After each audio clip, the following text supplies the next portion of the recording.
आप देख रहे हैं अनोखा पोस्ट। जब चैनपुरा के किसानों को वारिसलीगंज जिला नवादा चीनी मिल चालू होने की उम्मीद जगी तो उन्होंने अपने ज़मीन में गन्ना लगाना शुरू कर दिया। गन्ना तैयार हुआ पर चीनी मिल खुलने के आसार नहीं दिखे।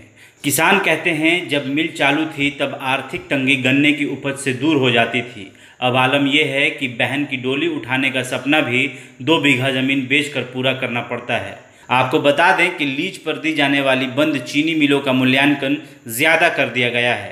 बंद मिलों की ज़मीन को छोड़कर मशीन और भवन उपयोगी नहीं रह गए हैं। निवेशकों को बैंकों का भी पूरा सहयोग नहीं मिल पा रहा है। चीनी मिलों का कमांड एरिया की भौगोलिक संरचना भी बदल गई है। यह किस्सा अकेले किसी एक किसान का नहीं है। बिहार में सैकड़ों ऐसे किसानों के परिवार, मजदूर और मिल कर्मचारी हैं जो चीनी मिलें बंद होने से निराश हैं। ऐसी ही निराशा राज्य सरकार में भी है। राज्य सरकार ने वारिसलीगंज के अलावा बनमनखी, हथुआ, गुरारू, गोरौल, सिवान, समस्तीपुर और लोहट चीनी मिल के दीर्घकालिक लीज पर चलाने के लिए निजी निवेशकों से टेंडर मंगाए थे। तो टेंडर भरने के आखिरी दिन तक चीनी मिलों के लिए 6 आवेदन ही मिले। यह चौथा मौका था जब चीनी मिलों को लेकर निवेशकों ने कम दिलचस्पी दिखाई। राज्य सरकार 2006 से ही सार्वजनिक क्षेत्र की बंद 15 चीनी मिलों को चालू करने की, उसकी क्षमता विस्तार करने और नई चीनी मिलों की स्थापना का प्रयास करती रही। एक समय था जब देश के चीनी उत्पादन का 40% बिहार से आता था। अब यह मुश्किल से 4% रह गया है। आज़ादी से पहले 33 चीनी मिलें थी, अब 28 रह गई हैं। इसमें से 10 निजी प्रबंधन में चल रही हैं, जिनमें बगहा और मोतिहारी की स्थिति ठीक नहीं है। बाकी की 18 चीनी मिलों में 3 भारत सरकार के उपक्रम BIC ग्रुप की हैं जो बंद हैं। बिहार राज्य चीनी निगम लिमिटेड के अधीन 15 मिलें भी घाटे के कारण 1996 से 97 तक बंद रहीं। इकाइयों के पास किसानों का 8.84 करोड़ रुपए और कर्मचारियों का 300 करोड़ रुपए बकाया है।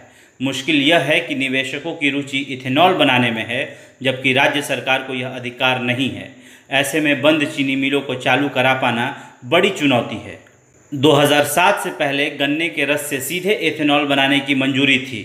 दिसंबर 2007 को गन्ना नियंत्रण आदेश 1996 में संशोधन किया गया, जिसके तहत सिर्फ चीनी मिलें ही इथेनॉल बना सकती हैं।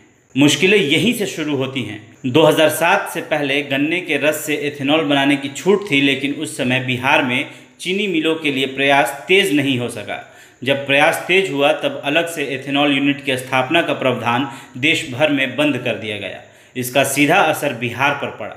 राज्य सरकार पहले 5 साल के कार्यकाल में निवेशकों का भरोसा जीतने का प्रयास करती रही। अब जब निवेशकों की रुचि जगी है तब केंद्र ने गन्ने के रस से एथेनॉल बनाने की मांग को खारिज कर राज्य में बड़े निवेश को प्रभावित कर दिया। हाल में HPCL बायोफ्यूल्स लिमिटेड ने सुगौली और लौरिया चीनी मिलों को चालू किया। यहां डिस्टिलरी, इथेनॉल इकाई और 20-20 मेगावाट क्षमता का बिजली उत्पादन भी शुरू हुआ। इतनी ही क्षमता की मोतीपुर चीनी मिल इंडियन पोटाश निगम को हस्तांतरित किया गया। तिरहुत इंडस्ट्रीज लिमिटेड रैयाम में गन्ना आधारित उद्योग और सकरी में फूड प्रोसेसिंग इंडस्ट्री की प्रक्रिया जारी है। बिहटा चीनी मिल को PLI लिमिटेड को लॉजिस्टिक और इंडस्ट्रियल पार्क के लिए लीज पर देने का फैसला किया गया। हालांकि दावा ये होता रहा कि अगले 3 साल में बिहार अपनी खपत के 8 लाख मीट्रिक टन चीनी उत्पादन के लक्ष्य को पूरा कर लेगा। 2005 के पहले 2 लाख टन उत्पादन होता था, लेकिन इसे अब 4 लाख टन कर लिया गया है। बेशक सरकार बड़े दावे कर रही है, लेकिन इथेनॉल से जुड़ी शर्त और सरकार के कमज़ोर हौसले चीनी मिलों के लिए कोई खास उम्मीद तो बंधाते नहीं दिख रहे हैं। आगे भी अनोखा पोस्ट आपको ऐसी रोचक जानकारियाँ देता रहेगा, तो बने रहें हमारे अनोखा पोस्ट चैनल के साथ।